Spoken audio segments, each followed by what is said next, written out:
Think right now, I'm 30, I'm 40, I'm 50, however old I am, what's going to hurt more? Leaving now, wasting a year of my life, even though we know it's not a waste because you're going to be here meeting new people, learning a new language, seeing a different part of the world, growing yourself. Is that going to be more of a loss, or is it going to be more of a loss when you're 80, 90, regretting that you didn't take that chance when you were younger and you had the option? Today, we are going to talk about the different stages of life redesign and discovering a new life, maybe overseas somewhere. This video can apply to anywhere. If you want to move to Colombia, Brazil, Europe, anywhere in the world, these steps apply to you. So let's get underway. Stage 0, completely oblivious and completely unaware. So you might be working a 9 to 5 and you've lived life the right way, how you think it should be lived anyway. You've gone to school, gone to university, you got a good job, and you live in the corporate lifestyle. You're making good money, you have a nice car, you have a nice apartment, all that stuff. You have expendable income. Made it, basically. That was exactly me. Stage 0. You're unaware. You don't know that there's a problem. And this is good because some people might actually be very happy in this position. For some people, that's actually happiness. Corporate ladder, buy a house, buy a nice car, buy nice clothes. That can be success to some people. Definitely wasn't to me. If it is to you, then that's good. That's maybe why you're still in stage 0, unaware. Love the life that you're living. But another reason it could be because you maybe came from a place or a family that everybody's done the same thing for generations, right? Grandparents, parents, cousins, everyone could have done the same path in life. College, get a job, and just work from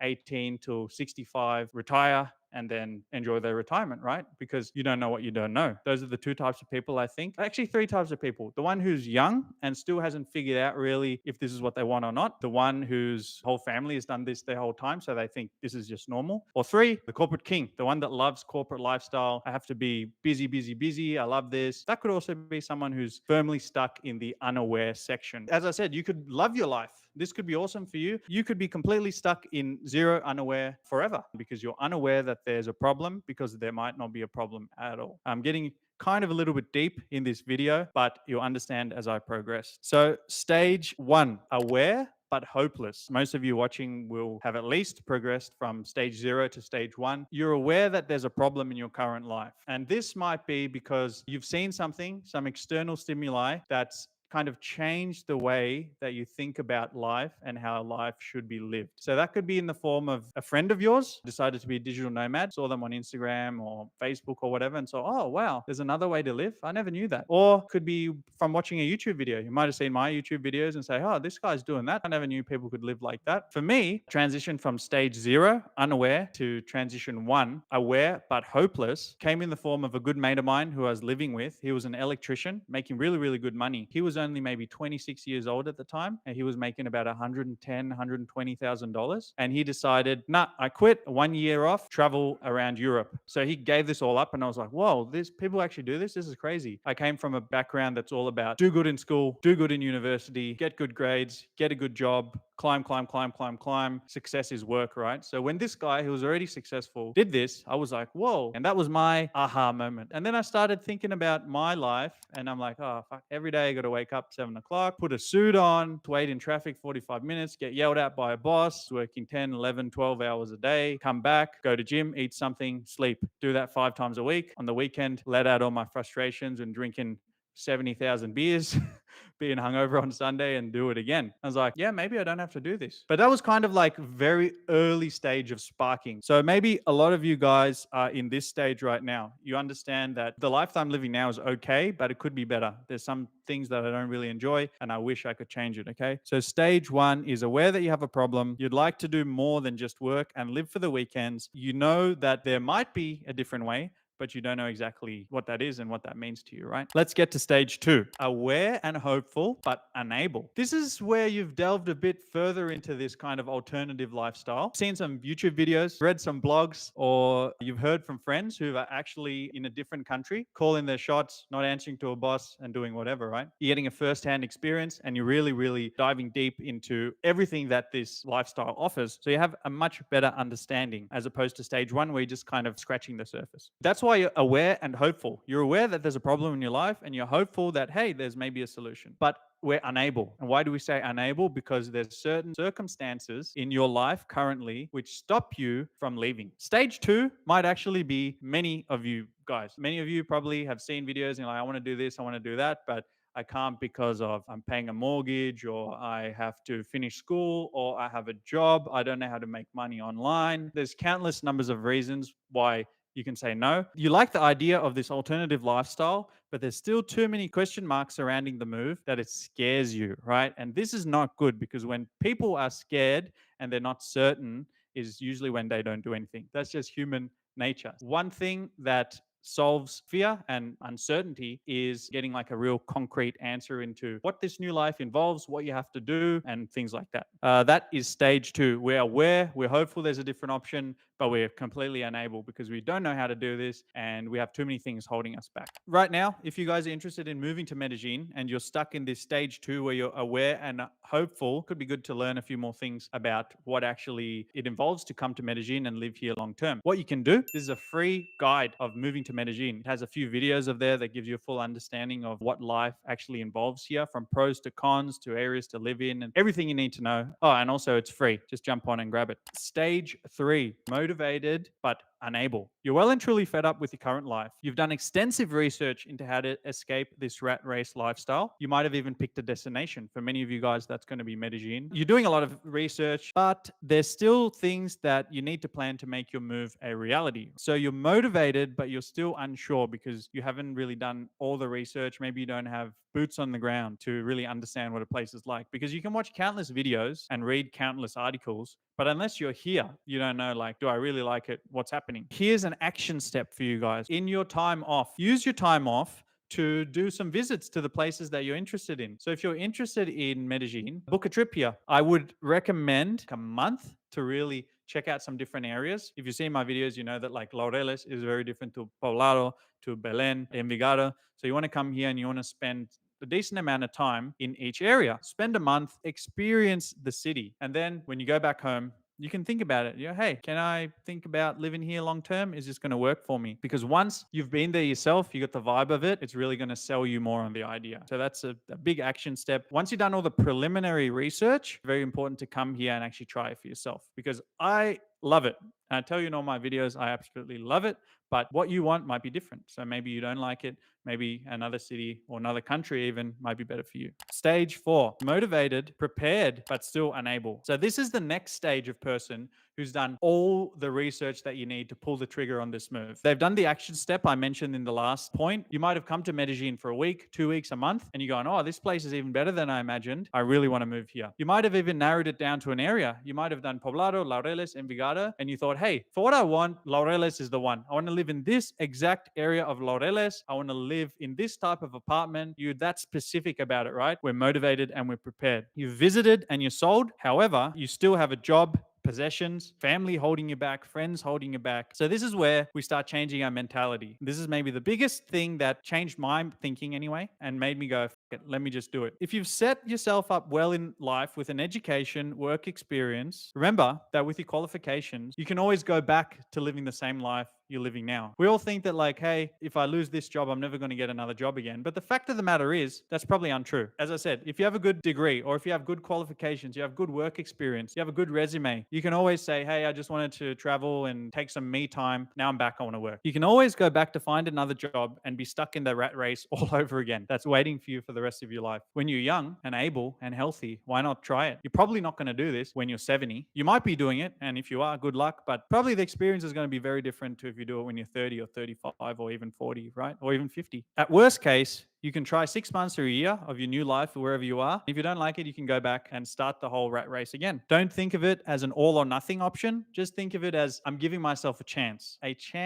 at the type of life that I want to live. This will satisfy two things. First of all, it might make the transition easier because it's not a finite decision. You're just saying, hey, I'm giving it a chance. I can always go back, right? You're not closing all the doors. Point two that might make it easier for you is think, right now, I'm 30, I'm 40, I'm 50, however old I am, what's going to hurt more? Leaving now, wasting a year of my life overseas, even though we know it's not a waste because you're going to be here meeting new people, maybe learning a new language, seeing a different part of the world, growing yourself. Is that going to be more of a loss, or is it going to be more of a loss when you're 80, 90, regretting that you didn't take that chance when you were younger and you had the option? So think about that, and I think that'll help you make your decision to making a change that much easier as well. For some people, this is hard because people get anxious. They don't like change. People like the safety net. But if you like the safety net, you're always going to be stuck in the net. You need to do something very different, and you need to take a chance at some point in your life if you want to change it. You got to be crazy. You got to take chances. You got to do something that many people think is wild. Like my own family told me I was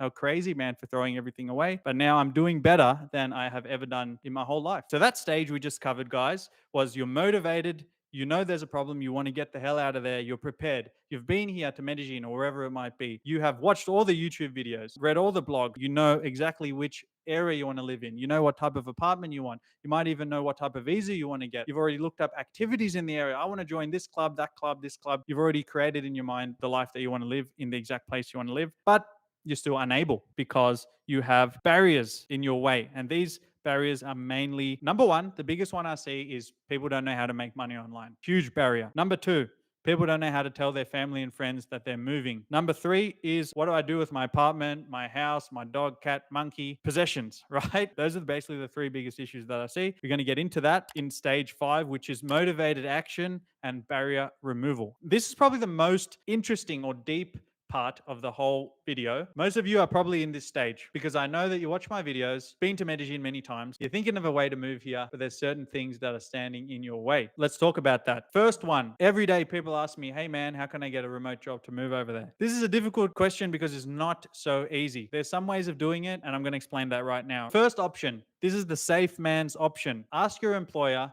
if you can work remote. Once again, many people are scared of this. They don't want to talk to their employer in case they say no. Who gives a the only thing they can say is no. All right, back to square one. We think again. It doesn't matter. If you don't ask, you're never going to get an answer. If your job is all computer based, there's no reason that you can't do it from remote. So go and ask your employer, can I work remote? And maybe even negotiate with them. Hey, how about I try 3 months or try a month? I'm going to go work remote. If I still keep up my quality of work and satisfy my deadlines, why don't we discuss further? And I guarantee a lot of employers will be open to it, especially after everything that happened in COVID. After COVID, so many employers saw that we don't need to lock people up in offices anymore. We can let them be wherever they want. People are going to be happier. We can save on overheads. It's a win-win situation. So go and ask, hey, can I have a trial run? Can I do this for a month? And they will visit again. The worst they can say is no. If they say no and you still want to live this life, you maybe need to find another employer that will allow you to work remote. Find another company that allows you to work remote. Go do that, right? That's a second logical option. The third is for people like me. I was a construction manager. I managed big construction projects, 40 million, 50 million. For me to do that, a lot of my work would be on the computer, but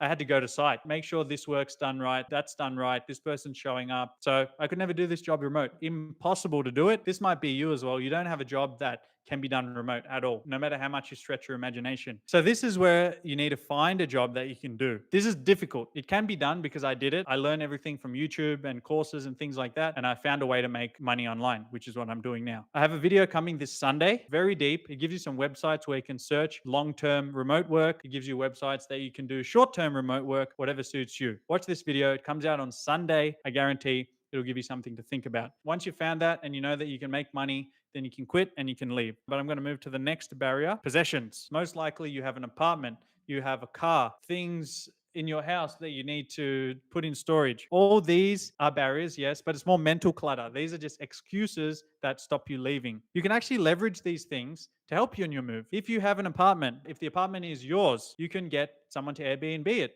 Extra income for you while you travel. You have a car. What you can do is you can either be crazy man like me and just burn all bridges. I sold my car. I sold everything because I didn't want anything to fall back on. I wanted to just go full send and figure out life myself. I knew that if I had too much comforts to go back to, I would be, I guess, more inclined to give up early. So I just said, sell everything, move out. I just left with like one suitcase and a bag. But if you don't want to do that, you can lease your car. That's an extra way of making extra income. And the next one is your possessions. So you can put your possessions in storage, or you can leave it with a family member if you're unsure about this move, or you can just sell everything on Facebook Marketplace like I did. So doing all these three things can really leverage those things to get your money up to help you in this transition time. Okay, so that is number 2, possessions. Now we'll talk about number 3, right? Number 3 is why some people often never leave as well, and that is family and friends. You're worried about the distance to your family, and you're worried about telling your family that you're going to be leaving. One great thing about Medellin, we're in the same Eastern time zone now as New York,